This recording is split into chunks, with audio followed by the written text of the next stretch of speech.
मास music present. अरे बेकी बोरा में बोरा में बोरा में अरे बेकी बोरा में गजबे के छलकौ तोहर जवनिया गे गे छौरी आबै नै कोरा में।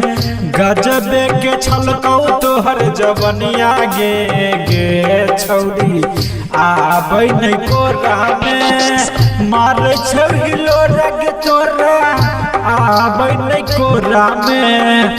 मारे छौ हिलो रग तोरा आबै नै कोरा में। धैले धैले सरै छौ जवनिया गे गे छौरी धारबे की बोरा में। धैले धैले सरै छौ जवनिया गे गे छौरी धारबे की बोरा में बोरा में धारबे की बोरा में। Mixed by Kanchan Madhubani. हमसे करल गे छौरी बॉडी के मसाज गे फूल लेखा खिलल रहतौ तोहरो मिजाज गे। धैले धैले सरौ जवनिया गे गे छौरी आबै नै कोरा में। गजबे के छलकौ तोहर जवनिया गे गे छौरी आबै नै कोरा में आबै नै कोरा में। Recording by mass music Mixed Madhubani. by Kanchan Raj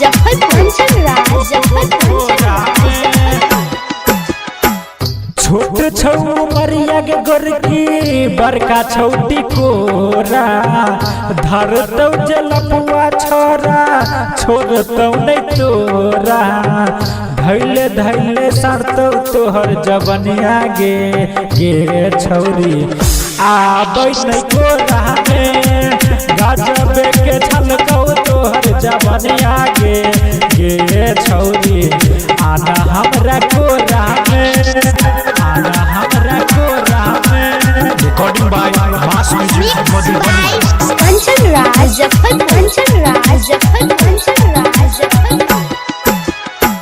writer Rakesh सकेरा रहै छौ फेरा में। एके के लग तोरा बोलबै छौ डेरा में। रस रस चुबै होठ के रसवा गे गे छौरी आबै नै कोरा में। धैले धैले सरौ तोहर जवनिया गे गे छौरी आबै नै कोरा में आबै न गे। मास म्यूजिक रिकॉर्डिंग स्टूडियो मधुबनी।